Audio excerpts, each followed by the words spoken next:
Welcome to Pragna's kitchen. ఈరోజు చుక్కకూర పప్పుని చాలా టేస్టీ అండ్ సింపుల్గా ఎలా ప్రిపేర్ చేయాలో చూసేద్దాం. దీన్ని ప్రిపేర్ చేసుకోవడం చాలా ఈజీ అండి. ఇంకా దీని టేస్ట్ కూడా చాలా బాగుంటుంది. సో డెఫినెట్గా మీరు కూడా ఒకసారి ట్రై చేయండి. మరి దీన్ని ఎలా ప్రిపేర్ చేయాలో ఒకసారి చూసేద్దాం. ముందుగా ఒక కుక్కర్ తీసుకొని 1/2 కేజీ కందిపప్పుని ఇందులో వేసుకొని శుభ్రంగా కడిగి పక్కన పెట్టుకోవాలి. ఇలాగా కడిగి పక్కన పెట్టుకున్న కందిపప్పులోకి ఒక 1/2 చెంచా పసుపు, అలాగే ఒక పెద్ద సైజు ఉల్లిపాయ ముక్కల్ని ఇలా సన్నగా కట్ చేసుకొని వేసుకోవాలి. ఇంకా 3 గ్రీన్ చిల్లీని కూడా సన్నగా కట్ చేసుకొని వేసుకొని 3 మీడియం సైజ్ టమాటాలను కూడా ఇలాగ సన్నగా కట్ చేసుకొని వేసుకోవాలి. అలాగే 1/2 కేజీ కందిపప్పుకి నేను 4 కట్టల చుక్కకూరని తీసుకున్నానండి. ఈ 4 కట్టల చుక్కకూర అనేది పప్పుకి కరెక్ట్గా సరిపోతుంది. దీంట్లో చింతపండు వేయాల్సిన అవసరం లేదండి, ఎందుకంటే చుక్కకూర పులుపుని కలిగి ఉంటుంది. అందులోనూ మనం ఇందులోకి టమాటాలు కూడా వేసుకున్నాము కాబట్టి ఈ రెండిటి పులుపు పప్పుకి చక్కగా సరిపోతుంది. కాబట్టి ఎక్స్ట్రా పులుపు అనేది వేయాల్సిన అవసరం లేదు. ఇప్పుడు కుక్కర్పై మూత పెట్టుకొని స్టవ్ వెలిగించుకొని హై ఫ్లేమ్లో దీన్ని ఒక 5 మినిట్స్ పాటు బాగా ఉడకనివ్వాలి.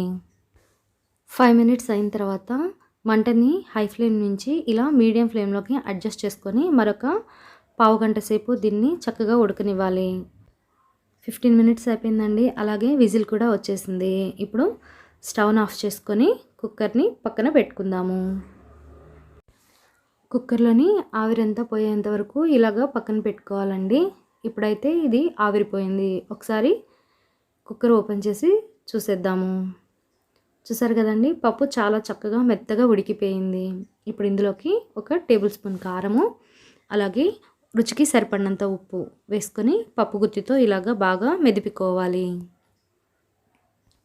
దీన్ని మరీ అంత ఎక్కువసేపు మెదుపుకోవసరం లేదండి. ఒకసారి అలాగా కలుపుకున్నట్టు ఇలాగ తిప్పుకుంటే సరిపోతుంది. ఎందుకంటే మనం పప్పు మీడియం ఫ్లేమ్లో ఉడికించుకున్నాం కాబట్టి పప్పు అనేది చక్కగా మెత్తగా ఉడికిపోతుంది.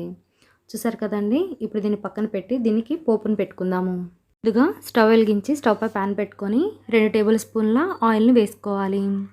ఆయిల్ హీట్ అయిన తర్వాత మనం రెడీగా పెట్టుకున్న ఆవాలు, జీలకర్ర, చాయ్ మినపప్పు, ఎండుమిర్చిని ఆయిల్లోకి వేసుకోవాలి. ఇలాగా వేసుకున్నాక 6 వెల్లుల్లి గర్భాలు దంచి ఇలాగా నూనెలో వేసుకొని బాగా ఫ్రై చేసుకోవాలి. ఇవి బాగా ఫ్రై అయిన తర్వాత కరివేపాకును కూడా వేసుకొని బాగా కలుపుకొని స్టవ్ ఆఫ్ చేసుకొని తాలింపుని పప్పులో వేసుకోవాలి. ఇప్పుడు తాలింపు అంతా పప్పులో కలిసేలాగా ఒక గరిటెతో ఇలాగా తిప్పుకుంటూ ఉండాలి. చూసారు కదండి, ఎంతో రుచిగా ఉండే చుక్కకూర పప్పు రెడీ.